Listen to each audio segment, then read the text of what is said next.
नमस्कार। विविधा कार्यक्रम में आप सभी दर्शकों का हार्दिक स्वागत है। आपके साथ मैं हूं मोहिता कोठियार मनादुली।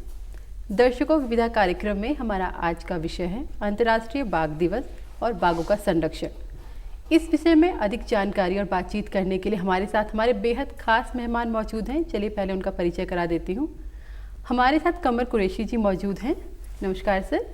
जो सीनियर साइंटिस्ट हैं wild life institute of India के, और इसी के साथ हमारे साथ अमित वर्मा जी भी मौजूद हैं जो वन संरक्षक। सर बहुत बहुत स्वागत आपका। दर्शकों, अगर हम बात करें तो इस वक्त बाघों के संरक्षण के विषय में काफ़ी कुछ बात की जा रही और कार्य भी किया जा रहा है। ऐसे में अगर हम भारत की बात करें तो यहाँ पर स्थिति बहुत बेहतर है, क्योंकि लगभग 70% बाघ भारत में है। तो ऐसे में ये संख्या बहुत ही बेहतर है, लेकिन अभी भी हमें बाघों के संरक्षण के विषय में कार्य करने की बहुत ही आवश्यकता है। 2010 में रूस में एक सेमिनार का आयोजन किया गया था, जिसमें यह तय किया गया था कि हर साल अंतर्राष्ट्रीय बाघ दिवस मनाया जाएगा। और उस वक्त कई देशों ने यह भी कहा था कि वो 2022 तक अपने यहाँ बाघों की संख्या को दुगना कर देंगे। और ऐसे में भारत ने अपना वो वायदा निभाया भी है, लेकिन अभी भी हमें संरक्षण के मामले बहुत आगे तक जाना है और उसे बहुत प्रयास करने हैं। तो चलिए अपनी चर्चा की शुरुआत यहाँ पे करते हैं।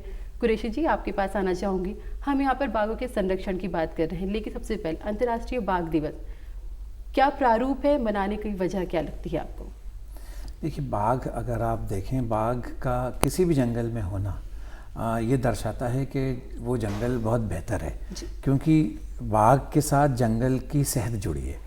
तो बाघ संरक्षण खाली बाघों को बचाना नहीं है, बाघ संरक्षण एक्चुअली सारे जंगल और उसकी जैव विविधता को बचाना है। तो इसलिए बाघों को का महत्व बहुत ज़्यादा है। और अगर आप देखें इवन महाभारत में और बाकी और भी कई संस्कृतियों में ये माना जाता है कि जिस जंगल में बाघ होगा वो जंगल मनुष्य के लिए और बाकी जानवरों के लिए भी बेहतर होगा। जी बिल्कुल। वर्मा जी, जैसे सर ने बताया कि बाघ बहुत ज़रूरी हैं जैव विविधता के लिए। उत्तराखंड के परिप्रेक्ष्य में आपसे बात करते हो, आपको क्या लगता है उत्तराखंड में बाघों की स्थिति किस तरह है?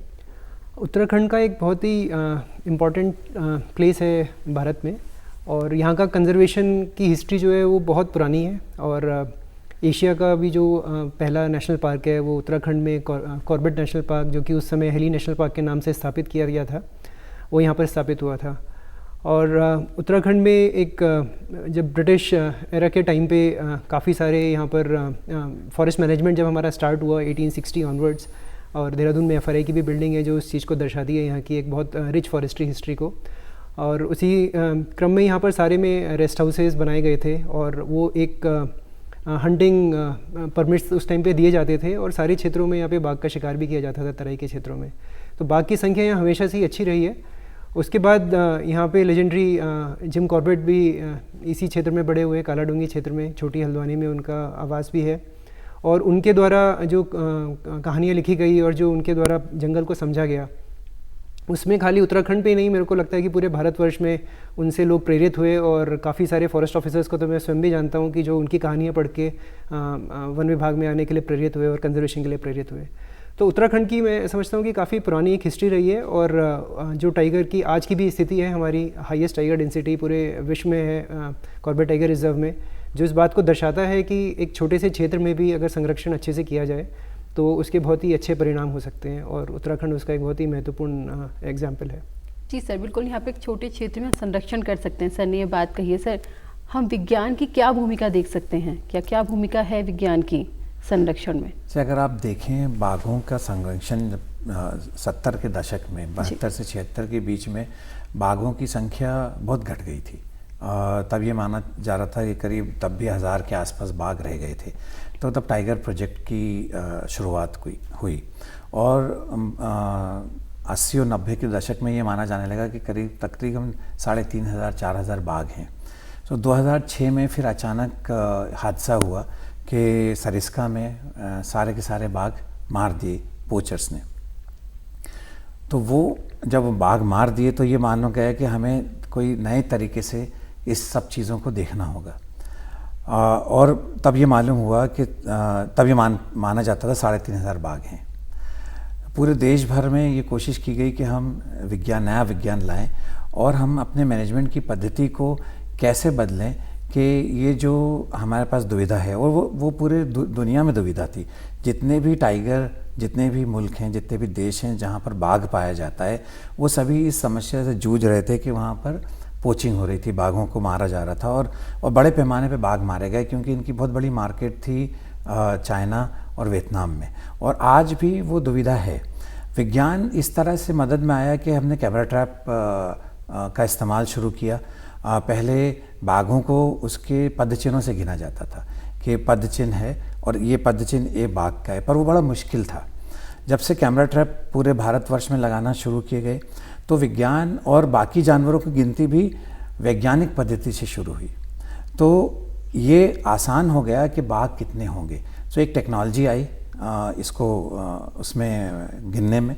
खाली गिनती करने की टेक्नोलॉजी ज़रूरी नहीं है, पर यह भी ज़रूरी था कि बाघ खाली गिनने से तो हमें ये मालूम हुआ कितने थे। जब हमें उस वक्त मालूम हुआ कि 1400 बाघ हैं, जबकि ये माना जाता था कि हमारे वहाँ 3500 के तकरीबन बाघ थे, तो आधी जनसंख्या थी तब। इस वक्त हम तकरीबन वहीं पहुँच गए। 2020 में तकरीबन 3000 बाघ हैं। तो ये 2006 से 12 साल का जो सफ़र रहा कि बाघ दुगने हो गए, इसमें विज्ञान का बहुत बड़ा रोल रहा। 2-3 चीज़ें। हमारा खाली गिनती करने से बात नहीं थी, बात ये थी कि उनकी जेनेटिक्स कैसी है टाइगर्स की। टाइगर का हमें ये मालूम हुआ कि अगर टाइगर किसी भी जगह में हैं और वहाँ पर जो मादाएं हैं, जवान मादाएं, वो 20 से कम होंगी तो वहाँ बाघ ज़्यादा दिनों समय तक ज़िंदा नहीं रहेंगे। तो वो ज़रूरी था कि बाघों की जो संख्या है वो तकरीबन 40-50 से ज़्यादा हो, और इतने बाघ हर टाइगर रिजर्व में नहीं हो सकते या हर प्रोटेक्टेड एरिया में नहीं हो सकते थे। तो इनको हम जोड़ने के लिए क्या करेंगे? तो हमने ये साइंस ने ये मदद की कि कॉरिडोर ज़रूरी हैं। तो कितने बाघ ज़रूरी होंगे, हम कॉरिडोर से इन बाघ परियोजनाओं को कैसे जोड़ेंगे। जेनेटिक्स से ये मालूम किया कि जो हमारे पूर्वोत्तर का हिस्सा है भारत का, वहाँ के बाघ बहुत उनकी जेनेटिक्स अलग है, और जो हमारे जो पश्चिमी सदर्न वेस्टर्न घाट हैं उसके बाघ भी बड़े अपने आप में यूनिक हैं। और बाकी बाघों की जेनेटिक्स के बारे में भी मालूम है। तो आप ऐसा नहीं कर सकते कि यहाँ का बाघ किसी और जगह ले जाएं। तो ये भी पॉलिसी NTCA ने तय की कि कौन से बाघ किस जगह ले जाए जाएंगे। और जब सरिस्का के बाघ ख़त्म हुए और उसके बाद पन्ना में भी हादसा हो गया, उन दोनों जगहों पे हम दूसरी जगह से बाघ लाए और उनको पुनर्वासित किया, वहाँ पर रीइंट्रोड्यूस किया। तो बाघ वहाँ पर अभी उस तादाद पे पहुँच गए जहाँ पहले थे जनसंख्या सरिस्का और पन्ना में, अब बाघ उससे ज़्यादा हो गए। तो विज्ञान ने, जेनेटिक्स ने, कॉरिडोर की मैपिंग ने, और हम अलग अलग टेक्नोलॉजी लाए। M-STRIPE करके एक प्रोग्राम लॉन्च किया जिसमें गार्ड्स और जो फॉरेस्ट ऑफिसर्स हैं उनको मदद हो, मैनेजमेंट करने में आसानी हो और डेटा इकट्ठा करने में आसानी हो। जी सर, बिल्कुल। जिस तरह मैनेजमेंट की सर ने यहाँ पे बात की, विज्ञान का बहुत बड़ी यहाँ पर एक भूमिका रही है बाघों के संरक्षण में, उनकी संख्या को बढ़ाने में। इस तरह का जो विज्ञान है उत्तराखंड में भी इस्तेमाल किया जा रहा होगा। कॉरिडोर की सर ने यहाँ पे बात की, किस तरह से यहाँ पे किया जा रहा है? विज्ञान की तो बहुत ही अहम भूमिका है, और जैसे जैसे अब नई हमारी एक माइक्रो टेक्नोलॉजीज़ आ रही हैं अलग अलग चीज़ों की, तो उससे कई सारे ऐसे इक्विपमेंट्स डेवलप हुए हैं। जैसे कि बहुत ही एक इम्पॉर्टेंट एग्जांपल है ड्रोन्स का। तो पहले ड्रोन्स बड़ी एक महंगा और मिलिट्री इक्विपमेंट माना जाता था, वो एक कंज्यूमर आइटम बन चुका है। और विशेषकर कॉर्बेट टाइगर रिजर्व में तो काफ़ी ज़्यादा इसका प्रयोग किया गया है संरक्षण के लिए और हैबिटेट मैनेजमेंट के लिए। इसके अलावा M-STRIPE का आपने नाम लिया था, तो M-STRIPE एक बहुत ही महत्वपूर्ण सॉफ्टवेयर है जो एक एज अ मैनेजर हमने काफ़ी एक्सटेंसिवली यूज़ किया है। उसके अंतर्गत सभी फॉरेस्ट गार्ड्स के पास एक या तो GPS या एक स्मार्टफोन दिया जाता है, जिससे वो जिस भी जगह पर चल रहा है वो सारी की सारी जगहों को वो चिन्हित करता है, कहाँ पर उसको बाघ दिखाई दिया, कहाँ पर उसको हाथी दिखाई दिया, कहाँ पर उसको ऐसे चिन्ह दिखाई दिए जो कि इंटरप्रेट किए जा सकते हैं कि यहाँ कोई पोचर घुसा था, पैर के निशान या कहीं पे किसी ने खाना बनाया या इस तरह के निशान। तो वो सारा डेटा इकट्ठा करके हम एक सेंसिटिविटी मैपिंग करते हैं और हम ये क्षेत्र में देखते हैं, संरक्षित क्षेत्र में, कि कौन से एरिया पोचिंग के लिए सेंसिटिव हैं, कहाँ पर हमें ज़्यादा अपनी रिसोर्सेज लगानी है, कहाँ पर हमारे को ज़्यादा रिसोर्सेज लगाने की आवश्यकता नहीं है। तो ये जब हम इस सब चीज़ों का GIS एनालिसिस करते हैं और सारे डेटा को हम इकट्ठा करते हैं, तो कई सारी चीज़ें सामने ऐसे निकल के आती हैं जो हमें अदरवाइज़ अगर हमारे पास ये विज्ञान की सहायता ना मिलती तो हम कई बार रिसोर्स का यूटिलाइजेशन ठीक से ना कर पाते। इसके अलावा टेक्नोलॉजी फ्रंट में कॉर्बेट टाइगर रिजर्व में एक और इलेक्ट्रॉनिक आई सिस्टम का प्रयोग किया गया था, जिसमें बहुत ऊंचे टावर्स पे थर्मल कैमरास लगाए गए थे, और वो इतना एडवांस्ड कैमरास थे कि वो जो आदमी अगर कोई अंदर पार्क में घुसने की कोशिश कर रहा है तो उसका एनालिसिस करके वो एसएमएस डायरेक्टर और रिस्पेक्टिव जो भी स्टाफ है उनको कर देते थे, ताकि एकदम से आप जाकर उस आदमी को पकड़ सकें। तो टेक्नोलॉजी का बहुत प्रयोग है और काफ़ी हमारे को हेल्प भी करती है। इसके अलावा पेट्रोलिंग में भी विभिन्न प्रकार की पेट्रोलिंग की जाती हैं सारी संगठित क्षेत्रों में, लॉन्ग डिस्टेंस, शॉर्ट डिस्टेंस, कोई 5 दिन की पेट्रोलिंग होती है, हाथी के साथ होती है, डॉग स्क्वाड्स के साथ होती है। अब वहाँ पर ऑल टेरेन व्हीकल्स भी खरीदी गई हैं कॉर्बेट टाइगर रिजर्व में, जिससे आपको रोड की भी आवश्यकता नहीं है, आप किसी भी नदी नाले में सीधा उस गाड़ी को लेके जा सकते हैं। तो ये काफ़ी सारी चीज़ें इकट्ठे होकर उसी की मिश्रण का ये नतीजा है कि जो टाइगर्स का नंबर है वहाँ पर कंटिन्यूसली इतनी तेज़ी से इंक्रीज़ हो रहा है।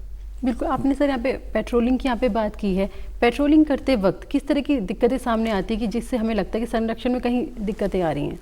जैसे अमित जी ने बताया, पेट्रोलिंग एम स्ट्राइप की जैसे मदद, पेट्रोलिंग मौसम के हिसाब से अलग अलग दिक्कतें होती हैं, लेकिन इसमें बहुत सारा डेटा जो इकट्ठा होता है। पेट्रोलिंग में ये दिक्कत होती है कि आपको, जैसे अमित जी ने बताया कि 1 दिन की पेट्रोलिंग होती है, कभी कभी कई दिनों की पेट्रोलिंग होती है, तो आपको राशन पानी सब लेके जाना होता है। आपका सामना पोचर से भी हो सकता है, आपके पास क्या हथियार हैं, उनके पास क्या हथियार हो सकते हैं, और कई फॉरेस्ट गार्ड ने अपनी जान गंवाई बाघ संरक्षण के लिए और जानवरों को बचाने के लिए। तो मेरा ये कहना है कि विज्ञान जो है वो इसलिए नहीं कि मुश्किल है, विज्ञान चीज़ों को सरल करता है। तो यहाँ पर भी विज्ञान इसलिए इस्तेमाल किया गया कि वो कैसे गार्ड का जीवन और एक अफसर का जीवन सरल करे, क्योंकि बहुत सारी इंफॉर्मेशन और डेटा इकट्ठा होता है। वो डेटा जो है अगर मैनेजर को ईज़िली उपलब्ध ना हो डिसीजन लेने के लिए तो बड़ा मुश्किल चीज़ है। तो कोशिश ये की कि विज्ञान को इस तरह से इस्तेमाल किया जाए कि वो चीज़ों को आसान कर दे। जैसे अमित जी बता रहे थे, पेट्रोलिंग का डेटा एम स्ट्राइप के थ्रू जो कलेक्ट होता है, तो वो सारा एक जगह आता है और उसको एक तरह से आप दर्शा सकते हैं कि आपका गार्ड कहाँ गया, किस जगह पे पेट्रोलिंग हो रही है, किस जगह पे कम है, कहाँ आप अपने गार्ड्स को भेज सकते हैं जिस जगह पर पेट्रोलिंग नहीं हुई। तो ये सारी मदद से मिलती है। इसके अलावा जो है आर्टिफिशियल इंटेलिजेंस, बहुत से लोग इसमें काम भी कर रहे होंगे, तो ये बहुत बड़ी पैमाने पे इस बार इस्तेमाल हुआ जानवरों की पहचान करने के लिए। तकरीबन 3.5 करोड़ से ऊपर पिक्चर फोटोग्राफ जो थे पूरे भारत से आए थे। तो 3.5 करोड़ पिक्चर्स में हर प्रजाति को मालूम करना वो किस प्रजाति की है, बहुत मुश्किल काम था। तो आर्टिफिशियल इंटेलिजेंस बड़ा यूज़फुल एक तरीका है, आसान तरीका करना। इंसान तो मालूम कर ही सकता है, पर इतना बड़ा डेटा कई महीने, साल से ज़्यादा लग सकते हैं, पर उसने कुछ ही महीनों में, कुछ ही 1-2 महीनों में उसको काम ख़त्म कर देता है। तो इस तरह से बड़ा आसान है। तो उसी बात पे आऊँगा कि टेक्नोलॉजी और का मिश्रण पेट्रोलिंग के साथ जो आप जंगल में चल रहे हैं, वो दोनों का कॉम्बिनेशन जो है वो बाघों के संरक्षण के लिए और वाइल्ड लाइफ के संरक्षण के लिए बहुत आसान है। लेकिन हाँ, उनका जीवन बड़ा मुश्किल होता है। जैसा आपने पूछा, रोज़मर्रा की ज़िंदगी हमें बड़ा आसान रहता है, बड़ी आसान है, हमारे पास पानी है, खाना है, लेकिन वो जंगल में इतना आसानी से उपलब्ध नहीं होता है। तो हर चीज़ की सुविधा करके जाना पड़ती है कई बार। और ये वाला मौसम जो चल रहा है बारिश का, ये जंगल खाते में जंगल के उसमें हिसाब से देखा जाए तो बड़ा मुश्किल दौर है।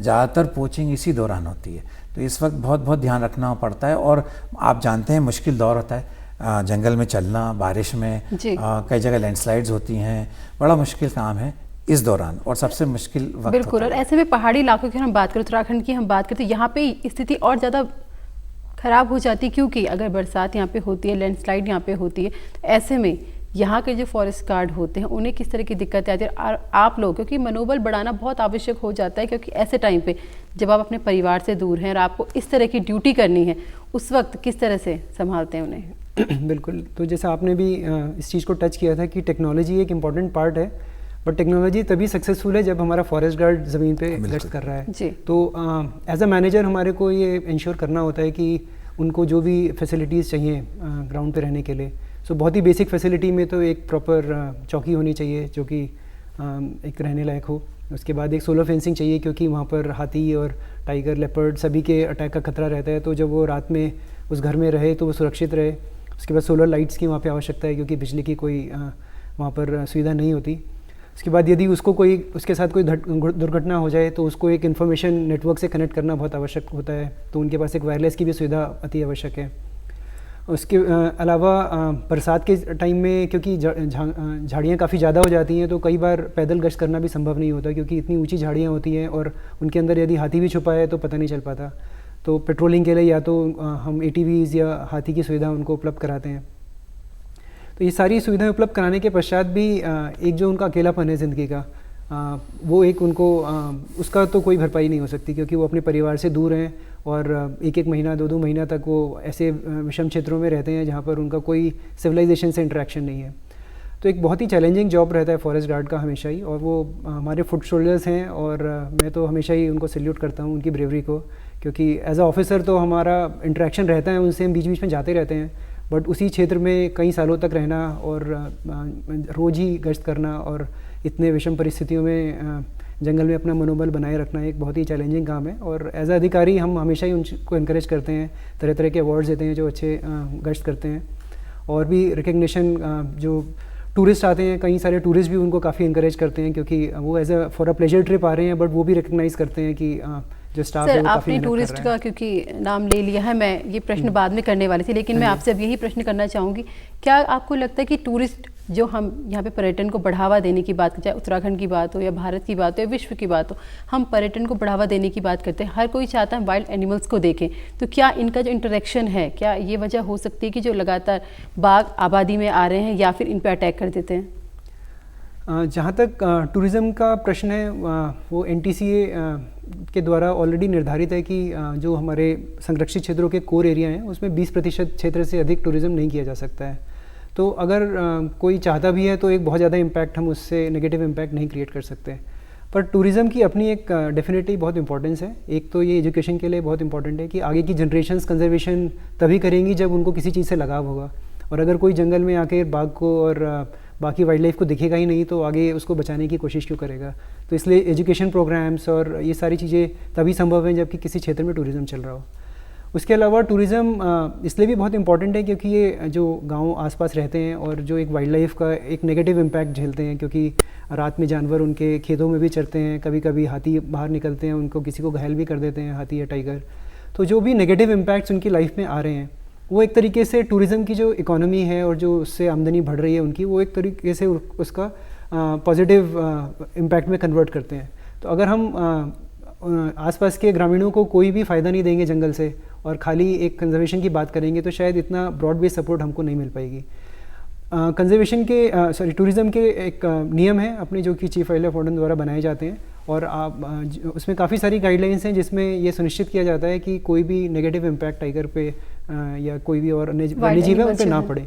तो इस समय भी अगर आप पुराना हिस्टोरिकल डेटा भी देखेंगे कैमरा ट्रैपिंग का, तो जो बहुत जहाँ पर जिन जोन्स में काफ़ी सारा टूरिज़्म भी चलता है, जैसे डिकाला जोन है, बिजरानी जोन है कॉर्बेट का, या चीला जोन है राजा जी का, यहाँ की टाइगर पॉपुलेशन स्टेबल है, कई सालों से वही टाइगर उसी क्षेत्र में घूम रहे हैं जबकि टूरिस्ट काफ़ी आते हैं। तो ऐसा नहीं है कि टाइगर डिस्टर्ब होकर उस क्षेत्र से बाहर जा रहे हैं। तो टूरिज़्म का इतना नेगेटिव इम्पैक्ट नहीं है और इसके काफ़ी सारे पॉजिटिव आउटकम्स भी हैं। टाइगर और टूरिज़्म से अगर देखें जैसे रणथंभौर में तो बहुत लोग टाइगर देखते हैं, और भी जैसे कॉर्बेट में आप अमित जी ने बताया, तो ऐसा नहीं कि टाइगर अगर वो लोगों को देखता है तो उसमें ये भावना हो जाती है कि वो अटैक करेगा या बाहर जाएगा। पर टूरिज़्म के तो काफ़ी फ़ायदे हैं। देखिए टूरिज़्म से की वजह है जिससे लोग देख सकते हैं, जंगलों को समझ सकते हैं और उसके साथ एक जुड़ाव पैदा करता है लोगों का भी। सर आपका को लगता है कि अगर सिर्फ हम एक बार टाइगर को देख लेते हैं तो हम उससे जुड़ाव महसूस कर सकते हैं और हम संरक्षण का सोचने भी लगेंगे?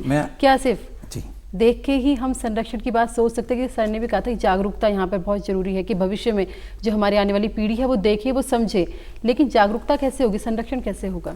मेरा ये मानना है, देखिए मैं अपना पर्सनल एक्सपीरियंस बता रहा हूँ कि जब हम लोग कई बार काम कर रहे होते हैं तो हर आदमी जब आप जंगल में जाएँ तो ये पूछता है कि आपने बाघ देखा, तो सिर्फ बाघ देखने आते हैं लोग। अब वो बात अलग है कि जैव विविधता है, लेकिन बाघ का एक सा अट्रैक्शन है कि हर आदमी जो भी आता है वो बाघ देखना चाहता है।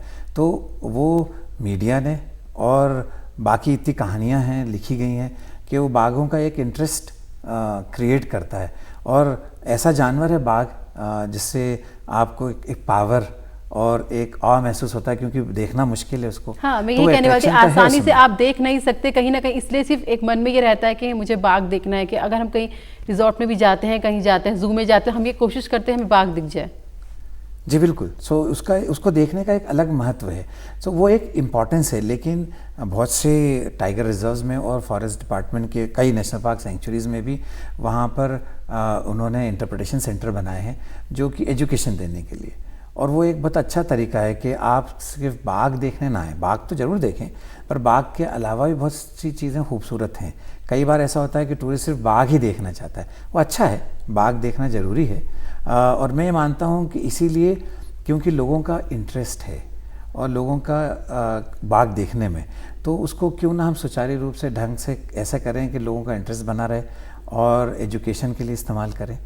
और इससे देखिए इकोनॉमी पे बहुत असर पड़ता है। आप ज़्यादातर टाइगर रिजर्व देखेंगे, इवन कॉर्बेट में अमित जी अभी बताएंगे आपको कि इतना बड़ी धनराशि मिलती है बहुत से जो अच्छे टाइगर रिजर्व्स हैं कि वो आसपास के गांव उस पर डिपेंडेंट हैं। और इवन टाइगर रिजर्व भी सुचारू रूप से चल सकता है। जो पैसा बहुत से, सारे टाइगर रिजर्व का नहीं बताऊंगा पर ऐसा नहीं है, पर बहुत से टाइगर रिजर्व में जो है अच्छा खासा पैसा जो है टूरिज़्म से आता है।